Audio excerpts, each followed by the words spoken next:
Há mais de 80 anos, a indústria automobilística deu um salto evolutivo em design. As cristaleiras ainda dominavam as ruas quando as primeiras carrocerias projetadas para aprimorar a aerodinâmica introduziram o estilo Streamliner. Na primeira metade dos anos 20, os desenhistas de automóveis começaram a entender os benefícios da aerodinâmica aplicada nos carros. Foi nessa época que começou a se falar em streamlining, algo como simplificar, ou seja, deixar os carros arredondados e com forma de gota, que é o desenho aerodinâmico mais simples e perfeito que existe. Mas muitos fabricantes não queriam investir nisso e preferiram deixar seus carros em formas de caixote, com grade para-brisa verticais, que impediam o controle da passagem de ar em torno do veículo.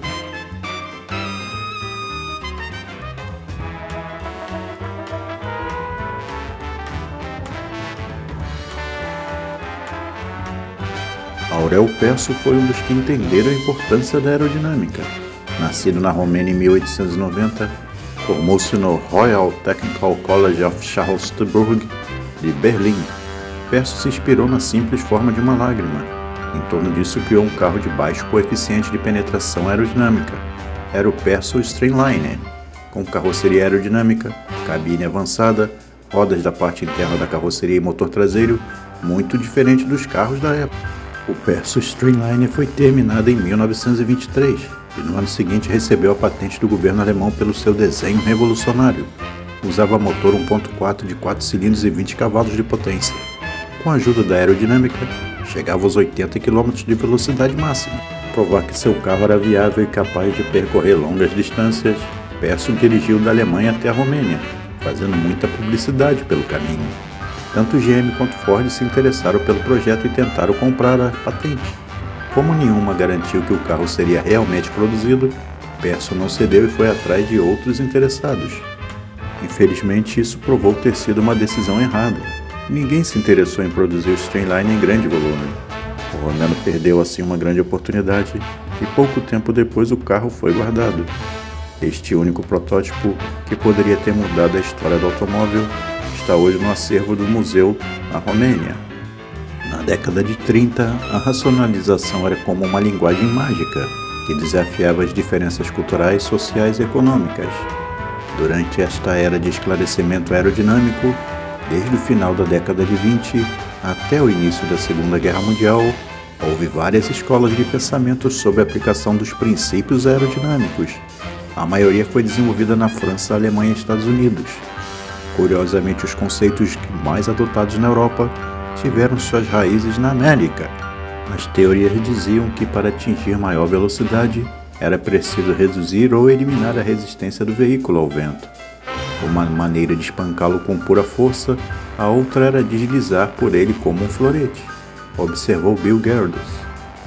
Que a necessidade de velocidade levou a uma convergência de estilo que apareceu quase simultaneamente na década de 30 nos salões de automóvel da Europa e dos Estados Unidos. O Silver Arrow era projetado pelo ex-estilista da GM, Phil Wright, que imaginou o carro de amanhã como uma forma aerodinâmica e elegante. Muitos recursos do Silver Arrow seriam adotados em toda a indústria pelas montadoras no final dos anos 30 e no pós-guerra dos anos 40.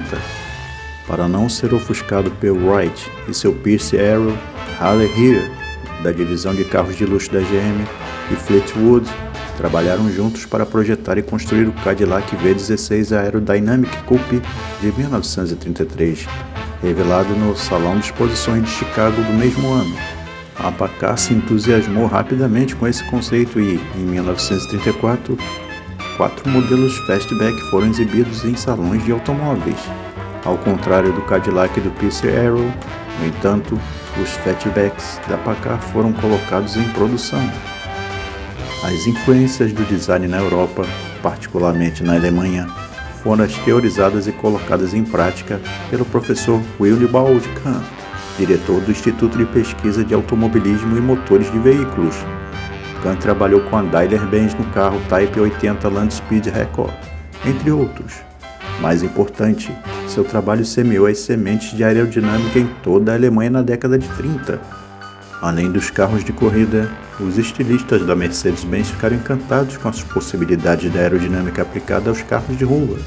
O primeiro exemplar de fábrica surgiu em 1934, a limusine esportiva 500K Autobahn Courier, estabelecendo uma carroceria que continuaria na série 540K e o impressionante Type 290 de 1935.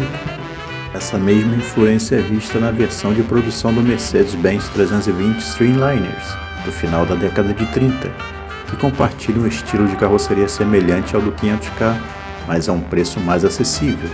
Na década de 30 não haviam Ferraris ou Lamborghinis.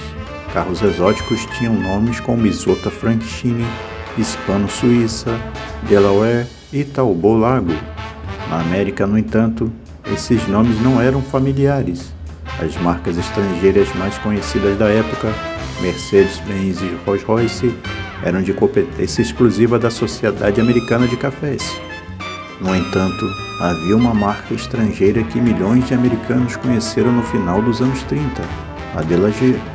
O crédito por essa façanha vai para a impressionante trio de carros enviados pelo governo francês para exibição na Feira Mundial de Nova York de 39, carros que foram observados por americanos curiosos, a maioria dos quais nunca tinha visto um automóvel francês. O Delage D820 Coupé de 38 foi projetado e construído por Le Tourneur de Merchant para exibição na Feira Mundial de Nova York de 39, adotando uma abordagem mais dinâmica para simplificar as janelas, tornando-se parte da linha do teto e dos contornos do fastback. A gota d'água, ou gota de lágrima, foi inspiração para quase todos os estilos de corpo não convencionais, mais frequentemente bonitos, do estilista Joseph Figoni. O mais dramático deles foi o Talbot Lago T150 SS Coupé. Não mais do que uma dúzia foram construídos em diversas variações, incluindo pelo menos um com paralamas traseiros e dianteiros contornados. O Talbot Lago foi talvez a história de sucesso mais profunda da década de 30 com relação aos Streamliners. Em 1938, o impressionante coupé do Bonnet Chenia foi concluído e era diferente de tudo que alguém já havia visto. O corpo arredondado e inclinado para trás tinha um dossel semelhante ao de uma aeronave, e as portas articuladas para abrir e deslizar para trás ao longo do corpo, muito parecido com as portas deslizantes das minivans de hoje. Linhas de teto, luzes traseiras, capôs e até grades foram tratados com os efeitos positivos do coeficiente de arrasto aprimorados.